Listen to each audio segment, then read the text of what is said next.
Assalamualaikum warahmatullahi wabarakatuh. Perkenalkan nama saya Anjulian dengan NPM 23401013160 dari program S1 Manajemen. Izin untuk mempresentasikan hasil pengerjaan proyek analisis laporan keuangan tahap 1 dan juga 2 pada PT CCSI, PT CCJT, dan juga PT MLIA.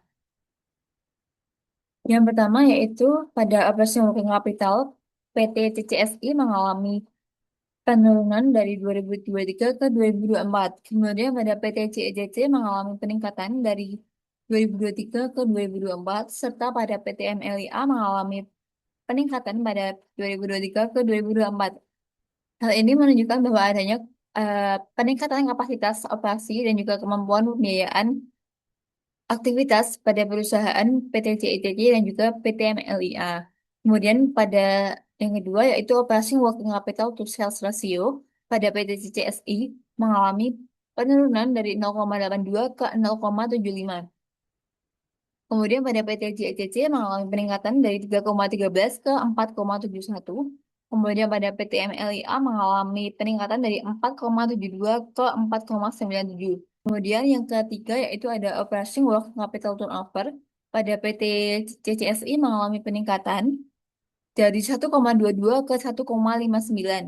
Kemudian pada PT JCC mengalami penurunan dari 0,38 ke 0,25. Kemudian pada PT MLIA juga mengalami penurunan dari 0,25 ke 0,24. Padahal kerja yang relatif lebih lambat pada PT MLIA.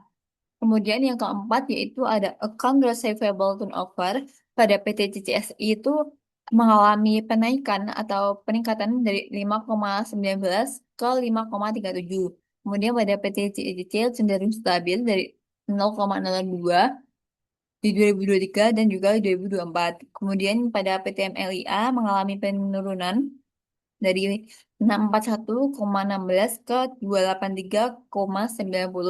Hal ini menunjukkan bahwa putaran berputar sangat cepat walaupun terjadi penurunan pada tahun 2024 di PT MLIA. Dan pada inventory turnover pada PT CCSI mengalami sedikit penurunan yaitu 1,10 ke 1,09.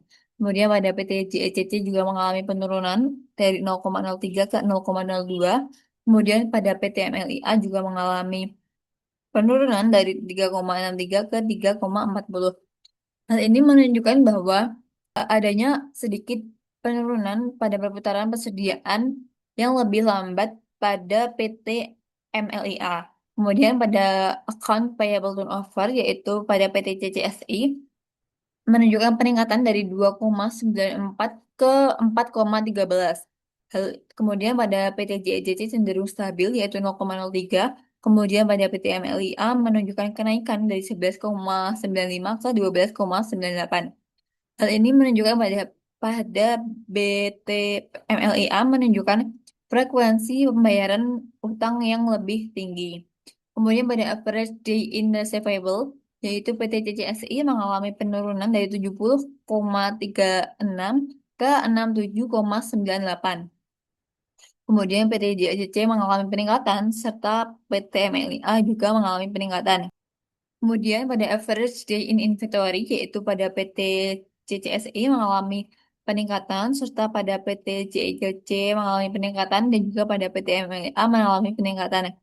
Kemudian yang ketiga ada average day in payable, yaitu pada PT CCSI mengalami penurunan dari 12,4,33 ke 88,42. Kemudian pada PT JIJC juga mengalami penurunan. Kemudian pada PT MLIA juga mengalami penurunan. Hal ini menunjukkan bahwa perusahaan CCSI mempercepat pembayaran dari 12,4,33 ke 88,42. Kemudian pada net long term asset turnover pada PT CCSI mengalami penurunan dari 1,12 ke 0,96. Kemudian pada PT JEJC mengalami kestabilan, serta pada PT MLIA mengalami penurunan dari 1,05 ke 0,95. PPE turnover yaitu pada PT CCSI mengalami penurunan dari 1,25 ke 0,89. Kemudian pada PT JCC mengalami kestabilan 0,04. Kemudian pada PT MLIA mengalami penurunan dari 1,06 ke 0,97.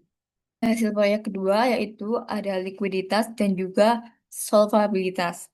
Yang pertama yaitu likuiditas current ratio pada PT CCSI yaitu mengalami peningkatan dari 1,61 ke 1,99. Kemudian pada PT JCC mengalami penurunan dari 1,22 ke 1,19. Kemudian dari PT MLIA mengalami peningkatan dari 2,17 ke 2,69. Hal ini menunjukkan bahwa pada PT CSSI adanya perbaikan likuiditas perusahaan. Kemudian pada poin 2 yaitu aset tes rasio pada PT CCSI mengalami peningkatan dari 0,32 ke 0,62. Kemudian pada PT JECC mengalami penurunan dari 0,85 ke 0,75. Kemudian pada PT MLIA mengalami penaikan dari 1,27 ke 1, kemudian yang ketiga yaitu cash ratio yaitu PT JCSI mengalami kenaikan dari 0,06 ke 0,27, kemudian PT JCC 0,12 ke 0,29 yaitu mengalami peningkatan. Kemudian pada PT MLIA juga mengalami peningkatan dari 0,062 ke 0,70. Hal itu menunjukkan bahwa eh, PT JCC itu proporsi kas terhadap kewajiban perusahaan itu sedikit menurun. Kemudian yang kedua yaitu ada solvabilitas, yang keempat yaitu liabilitas to equity ratio pada PT CCSI yaitu pada 2023 ke 2024 mengalami penurunan dari 0,84 ke 0,59. Kemudian pada PT JECC itu mengalami kenaikan dari 1,73 ke 2,08. Kemudian pada PT MLIA mengalami penurunan dari 0,842 ke 0,32. Hal ini menunjukkan bahwa 48 CCSI adanya perubahan struktur modal. Hal ini juga menandakan bahwa proporsi hutang terhadap modal semakin kecil. Kemudian yang kelima yaitu debt to capital ratio, yaitu pada PT CCSI mengalami penurunan dari 0,46 ke 0,37. Kemudian pada PT JECC mengalami kenaikan dari 0,63 ke 0,68. Kemudian pada PT MLIA mengalami penurunan dari 0,29 ke 0,2 ke 0,24. Hal ini kesimpulannya dari keseluruhan tersebut yaitu pada PTM LIA menunjukkan efektivitas tertinggi karena mampu menjaga keseimbangan antara operasional yang lincah dengan struktur keuangan yang sangat sehat. Kemudian pada PT CCSI menunjukkan performa yang terjaga dengan tren perkembangan yang positif dan juga terutama dalam hal penguatan likuiditas dan juga pengelolaan kewajiban. Sementara itu, pada PT JCC memerlukan perhatian lebih dalam meningkatkan efisiensi operasional dan penguatan struktur modal agar dapat mencapai stabilitas keuangan yang lebih optimal di masa depan. Sekian presentasi dari saya. Wassalamualaikum warahmatullahi wabarakatuh.